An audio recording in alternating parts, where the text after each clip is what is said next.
Purple Warriors podcast. I'm your host, Ali Sugars, and thank you for joining us. This podcast is about raising awareness for domestic and family abuse by allowing survivors to share their own journeys to recovery.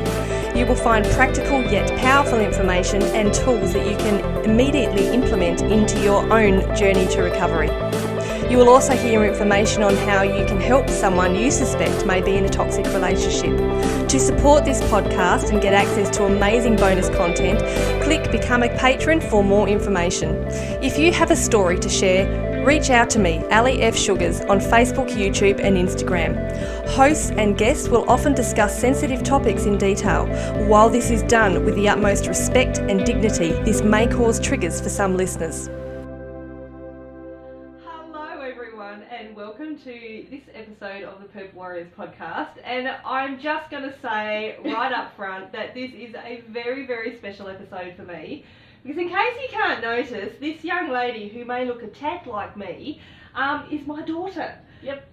Taylor Campbell. So, welcome, Tay. Thanks, Mum. and I never get addressed, on an interview by Mum, so it's very, very different for us both. And as you may notice, the sound quality might not quite be up to par today. Given world circumstances at the moment, we were going to record in a studio, but obviously that could not happen. So we are in my home office, but you know what? We are making it work. So let me tell you a bit about what Taylor does. Taylor specialises in Hatha yoga for all ages, so she is a yoga instructor. So today we are going to talk with Taylor about how we can utilise yoga for all aspects of our health. So I'm really, really interested to hear what Taylor is going to share with us, because I know that she has helped me with her yoga practices through a lot of things. For instance, helping me through a yoga session on the morning of my her brother's wedding, which was unreal. So, do you remember that? And well needed, yes. And well needed. Mum, calm down. Exactly. Alright, so my first question to you, Taylor, is basically, where did you start doing yoga and what were your personal reasons for doing that? Well, I was first introduced to yoga when I was doing full-time dance, and we did it probably once or twice a week. And it was really nice to be able to calm down and have something that wasn't as physical. And I really enjoyed it because it was just, nice and easy going. But then I really, really got into yoga when I was living in Sydney, and I was living away from my family. I didn't have any family interstate. I wasn't getting a lot of work, and I was at uni full time. And I just really needed to stretch and just relax a little bit, and I heard it was really good for stress, so I started going to yoga pretty regularly for those reasons, and I kept going because it was giving me so many more benefits than what I originally thought of. So instead of just getting increased flexibility and being able to stress less, I guess I was getting a lot more out of it. Like, I was sleeping better, I was dealing with the stresses of life easier, instead of just reacting on the spot and flaring up. I guess I was able to handle things in a better, calmer way, and it was just nice to have an outlet and something interesting to do. And I did all different types of yoga, and it was great for different moods as well. So if I was feeling a bit more active, I would do more of an active class. If I needed something more relaxing, I'd do a yin class. So yeah. Well, that's pretty much why I got into yoga, and I love it so much, so I just really wanted to share it, and that's why I became a teacher. Awesome. And as Mum, I'm actually very relieved to know that she found something like that to do in Sydney when she was living there, because, it's not easy to live away from your family. And that actually, Taylor, it brings me into our next question, because I know this is a very broad question, but so what types of yoga are there, and how do they differ from each other? So most types of yoga all include breath work, so controlling the breath and just being conscious of how you're breathing and slowing the breath, and they also include poses or postures. So basically, Hatha yoga, which is a very general term for yoga, is any type of yoga that really covers breath work and physical postures, and that's generally what we see around the place mostly. There's also vinyasa yoga, which is where you can flow through poses quickly, so it's more of an active, dynamic kind of class. So it's great if you're an athlete or if you're used to working out a lot. There's also yin yoga or restorative yoga, which is great for restoring and relaxing. So that's usually where you hold these poses or postures for 3 to 5 minutes. So you can really get a deeper stretch, you get deeper into the muscles and into the fascia. And that's great for calming the mind as well, because you really need to like be able to let go completely in order to hold these poses for so long. There's also Ashtanga yoga, which is another type of yoga that you get a lot in places like gyms and other sporting places. And Ashtanga is more of a set sequence, so that's great if you like a predictable practice. So it's basically the same every single time you come in, so you know exactly what you're getting into, you know where you're going, and after a few sessions with an Ashtanga, you pretty much know exactly what's going to come next, so you're not having to like be on your toes as much, I guess. Right. Yeah. There's also hot yoga, Bikram yoga, which is That's what I was another found a lot. So that's generally a pretty sweaty class.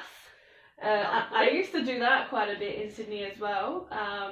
And it's not for everybody. I wouldn't recommend it for beginners because it is quite intense.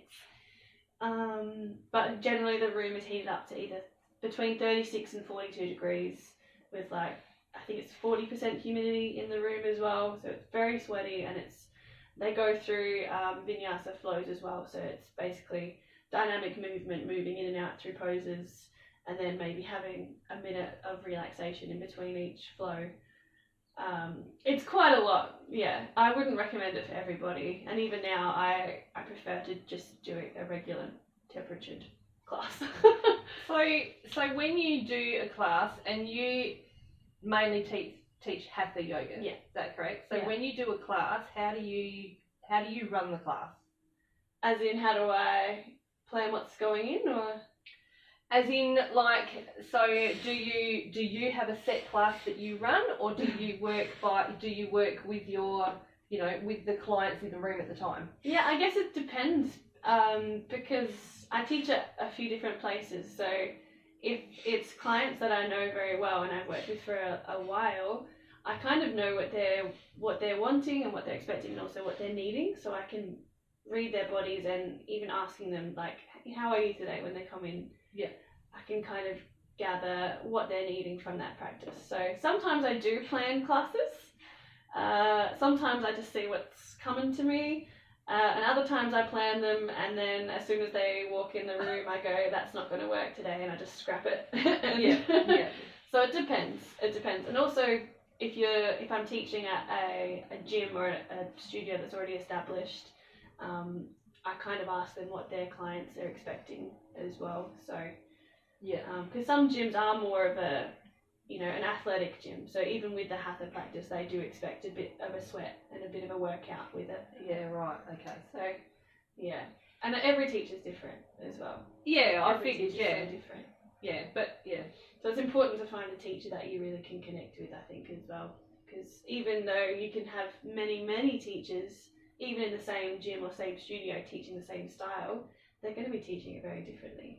I think that's important. Yeah, I think that is important. Just like you would have to find like a doctor, or you know, a mental health professional, or something, you'd need to connect with them.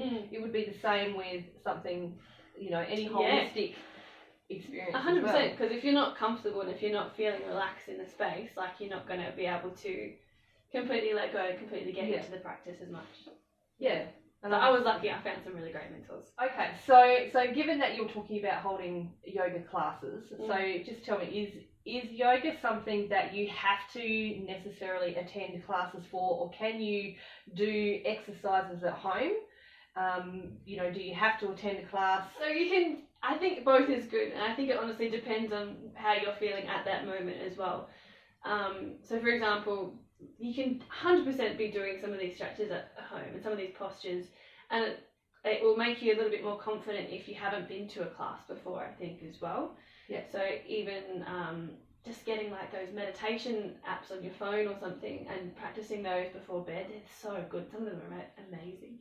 Even just practicing that at home before you go to a class, you can kind of go into it expecting, okay, I kind of know how meditation works. It'll be just, you know, guided by a person that's actually in the room now. Or even like just familiarising yourself with some of the general yoga postures, like downward dog, or even just stretching, you know, like when you get out of the bed in the morning, like your body instinctively wants to stretch because it's just been still for so long. So even like instead of just doing it quickly and then going, okay, getting up, getting ready for the day, just take an extra few minutes in the morning as you're getting out of bed to just really feel how your body's feeling. Yeah. Like in so that it's consciously stretching different parts of your body to kind of, you know, wake yourself up.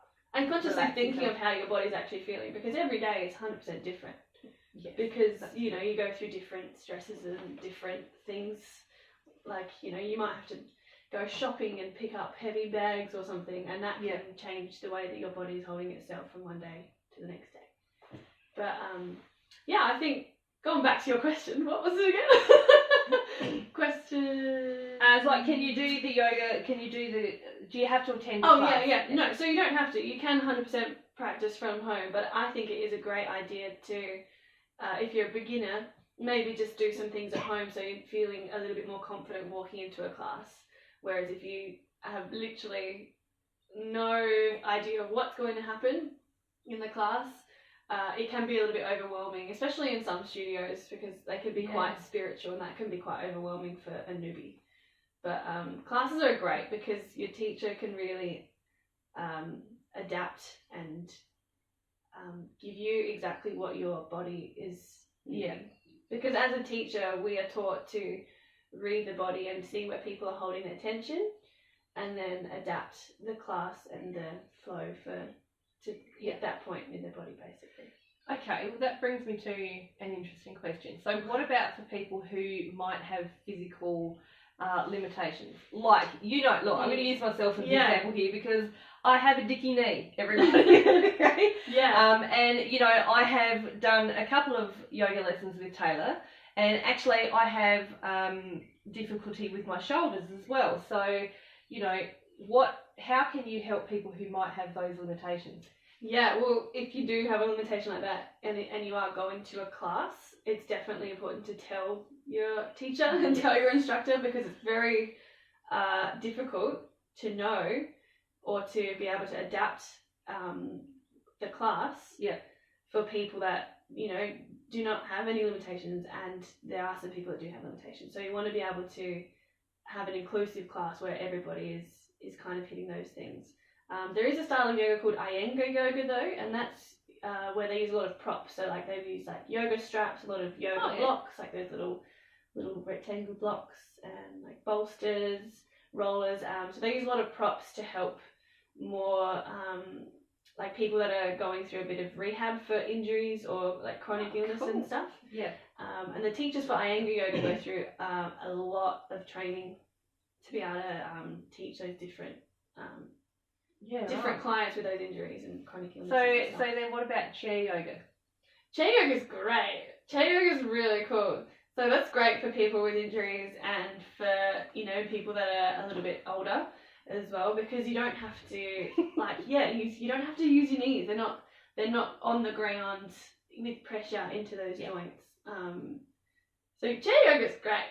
Chair yoga is really, really fun as well. So what we're saying is yoga is for everybody. Yoga is great. And that's the thing, you just have to find and try a lot of different styles. Like you might go to a class for the first time and decide, oh, this isn't for me. But it might just be that style that is not quite gelling with you.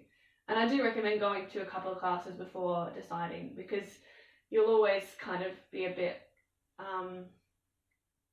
I don't know, it's like if you try something once and you never really know. It's like trying different foods. Like you try it once and you're like, oh, that was weird but nice. But then you try it again and you go, oh, actually I really like that food. That's it. You feel comfortable. It's like tofu. I don't know. I was going to say I can't say I've ever had tofu, but I actually have because... I cooked it. You did, you cooked it for me. And it tasted like chicken. It did taste like chicken. I remember that now. This is a very strange interview This is because weird. I'm actually very aware that we get told quite often, don't we, that we are Yes. practically the same person. So I'm very aware that this may seem bizarre. That's okay, because we're having a lot of fun with it.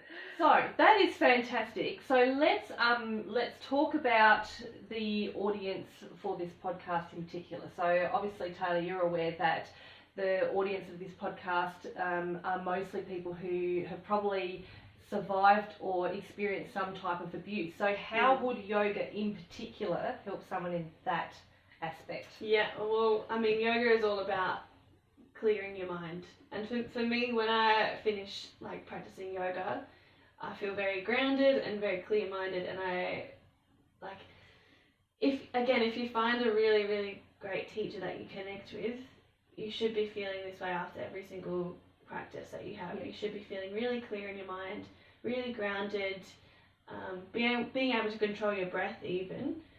It's been proven it can calm your nervous system, so it can really calm your anxious mind. It can calm your blood temperature and your blood pressure. It can help regulate that as well. For anxiety, like I have anxiety myself, and yoga really helps me level that out and being able to control that, and not even just in a yoga class or a yoga practice, just in life in general. Yeah. Because yoga teaches you to be able to be aware of how you're feeling, how you're breathing, how you're thinking as well, and it makes you more aware and conscious of how you're doing that in day-to-day life as well. And the more and more you practice, the more you're aware and conscious of it, I think. So that's really good. That's unreal. So what about physically as well? Yeah, so physically, it can do a lot of things as well. So there's been research shown as well that it can help release toxins, and just movement in general can help release toxins as well. I'm a big advocate for movement, whether it's yoga, whether it's dance, whether it's just walking, weight training, whatever your thing is. I'm a big advocate for it because there's this thing called fascia. And if you don't know what fascia is, No, let me teach you. No idea. So fascia, so underneath your skin, in between your skin and your muscles, there's this thing called fascia, and it's a very thin, elasticy lining of your muscles and tendons and all that, all the good stuff inside your body. So basically, if you can think of like a chicken breast or a roast chicken that is uncooked yet, it has this really thin lining. It's almost elasticy, that really stretchy. Yep. It's not skin, but it's like elasticy is the only way I can really. It's like a film. Yeah. So basically, we have that in between our skin and our muscles, and there's been lots of research shown as well that if you are not moving your body, not moving your muscles, or your muscles are used to moving in just a repetitive pattern and not a large range of motion, what this fascia does is this fascia actually gets thicker and it actually intertwines a lot tighter, so that actually restricts your movement. So a lot of injuries, physios and osteos and all these other health professionals encourage movement even though that part of your body is injured, like shoulders and knees. Yeah. If you're not moving that joint while you're rehabilitating that injury, this fascia can get thicker and therefore in the long run actually decrease the range of motion that you have. That makes total sense. Yeah, it's amazing, right? And it does, like, even if you think back to, if you twisted your ankle as a kid. Yeah. Right? If you've got it strapped up for a week, 2, 3 weeks, whatever, always after you start walking on it without that bandage or that wrapping on it, it always feels tighter, like you've got less range of motion in it. And that's just because that fascia has become a little bit thicker. And as kids and younger people, when they injure themselves, this fascia is still quite elastic. It's just like the skin as well. Yeah. So, that fascia can then become more elastic and more stretchy a little bit quicker because it's the same as the skin. It has that ability to change and reform itself a lot quicker than it does, say, when you get a bit older as well. So even as you're getting older, it's actually a lot better to be increasing this range of movement and keep moving, and not just in the same way, so not just going for walks, but actually increasing the range of motion in those joints, which is what yoga does as well. So you're getting that range of motion, you're still not getting into that really tight fascia and actually limiting your range of movement even more. Yeah, I find it fascinating. There's some really cool stuff online. Yeah, I mean, that's just one part of it physically. It can improve your posture, even just sitting. If you're sitting at a desk all day, it improves how you can sit, because again, you're becoming conscious of it. I'm going to interrupt here because Taylor does this to me all the time. We will be walking on the beach together and all of a sudden she'll just run her finger down my back and it makes me, I mean, do it now. Yeah, do it now. Yeah, so I got this. This is actually a ballet teacher taught me this, but anyway, so you just literally grab your finger, ask someone that you live with maybe, and you literally run your finger down their spine, and it gives them like a little bit of a chill. But it makes them sit up straight and stand straight. And I'm sitting straight already. Shoulders at the back. It's just anyway, it's a bit weird, but it works. But yeah, what else? There's so many different things that it can help. Even for people over the age of 45, 50, osteoporosis is a big thing, especially for women. And there's been proven research that yoga in particular, because what yoga does is it's kind of like weight training, is it puts a little bit of pressure on the joints, and there's been research to show that gentle pressure actually can increase bone mass and bone density. So it actually helps the bones grow stronger, and your muscles to support it, balance. There's literally just endless. Like, I need to be doing more yoga. Yeah. There's endless things, and everyone will feel it differently as well, you know, like, it depends on the person. Yeah, but it's so good. I can't praise enough. Changed my life, and that's why I want to help other people. That's why she laughs a lot, because she's a happy girl. I am. Yeah. Okay, so that's really good. So I would love now, if you're happy to do, just run maybe through a few exercises or examples, you know, and plus I get a bit of a, you know, free yoga class. Yeah. And you can do it if you're watching this and you want to do you can do this from home as well along with us. So what are we going to do to demonstrate? So maybe just becoming conscious about breathing. So put your feet flat on the floor, try and sit up nice and straight as well, and then just put your hands on your knees, and then just taking some big breaths in through the nose and a big exhale out. Again, a big inhale in, sitting up tall, feel your spine grow, and exhale. Excellent. Maybe just putting one hand on your chest now, so on your heart, and then taking a big breath in here again. Feel how your chest rises and falls as you breathe.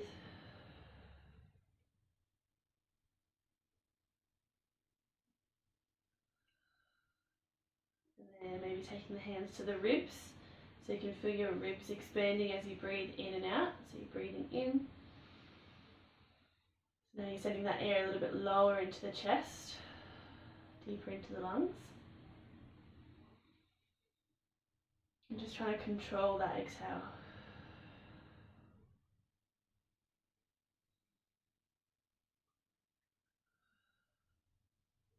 Now taking the hands below the belly button, so you're breathing deeper into the belly, again breathing in, trying to fill up the hands with air. You can feel how naturally as well that your body wants to take in more air here, because your belly is pulling the air down deeper, so you're naturally able just to take in a little bit more air here. And if you can, just pop one hand on your belly, one hand on your heart, and maybe if you can try and feel your heart rate. How's it feel? Quite steady. Isn't that great? It is great. That's a really simple way to even just calm if you're feeling a bit flustered or a bit anxious or nervous. There's also another breathing exercise that we do a lot called bumblebee breaths. which is yes. really fun.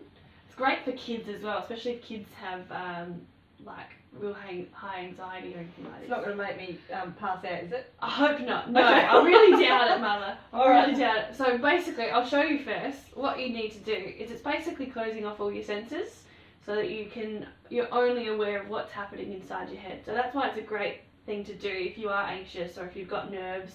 Yep. Or, you know, for me when I was in uni, it was to help with like stage fright or nerves before going on stage for a big performance. Before you record a podcast? Before we do a podcast. Yes, maybe. The bumblebee breath is basically, closing off all your senses. So you're going to use your thumbs to block your ears. Don't do it yet though, so you can hear what's going on. So you use your thumbs to block your ears, and then you're using your fingers just to rest lightly on your eyelids so that you can feel a little bit of weight on your eyelids, but you're not pushing into your eyeballs.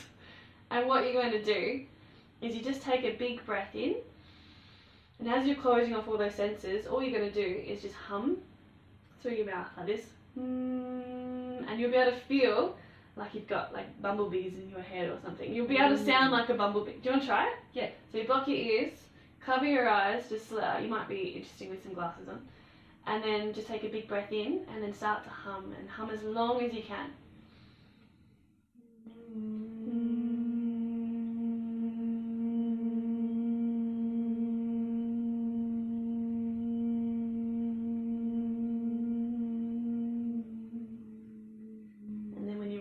Take another big breath in, and then just repeat that.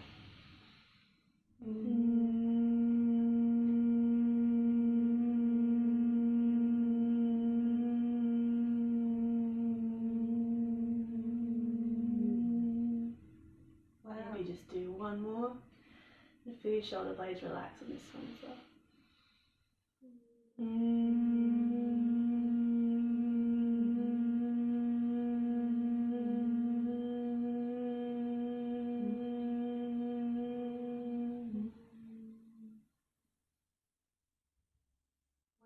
Isn't that awesome? Well, it does feel like a bumblebee, doesn't it? It's really cool, Wow, isn't that's it? cool. And it's really, you can't help but just feel like a bit, like you've just like woken up from something, because you can't help but focus on that noise that's happening No, you inside your can't. head. It's great, isn't it? Ah, dude. It's awesome. That's awesome. That Even is just really doing good. that like before you sleep or something, it's just like Yes. clears out all the unnecessary thoughts and the distractions and yeah. And I think I don't want to refer to this a lot in this episode, but you know, given what's happening at the moment, I think this is important. Or everything we've talked about today is very important, and I think that you know it's going to be all these exercises that we've just gone through and everything that Taylor's talked about is going to be very beneficial for people to be able to utilise these exercises at home. So, given that. So now, Taylor. Yes, Mum. Now, I know that you do yoga classes from your home studio, and you hold regular classes elsewhere as well. So again, while I don't want to make a point of this, but you are also, given our current climate, transitioning into different methods of providing yoga. So maybe tell our listeners how they can get in contact with you to find out more about the sorts of things that you're going to be implementing in the future. Yeah, so you can contact me by my Facebook page, which is @TayRoseYoga, or my Instagram page, which is @TaylorRose_yoga. So yeah, I'll be starting to more and more as the gyms are closing, studios are unable to be open as well, and probably not going to be able to even hold my home yoga classes at the moment. So I will be offering some virtual yoga classes online, starting with just private lessons and then maybe working into some group sessions as well. But I'll be offering some things like that very, very shortly, which is exciting. Beautiful. So if you want to keep an eye on what's coming up with Taylor, feel free to follow her via her social media channels. As per usual, we will make sure that all the links are put up, so send me a message. You can easily contact Taylor, send her a message. And once again, this has been seriously one of the best interviews I've ever done. It's been very, very different, but I don't know about you, but I've had a bit of fun. Oh, it's great. It's great. All right. Tyler Campbell, she has Scottish in it. Sweet. Sweet. Alright, thank you everybody, and we will see you in the next episode. Bye. Bye. Okay. Should we all take a big breath in together? Ready?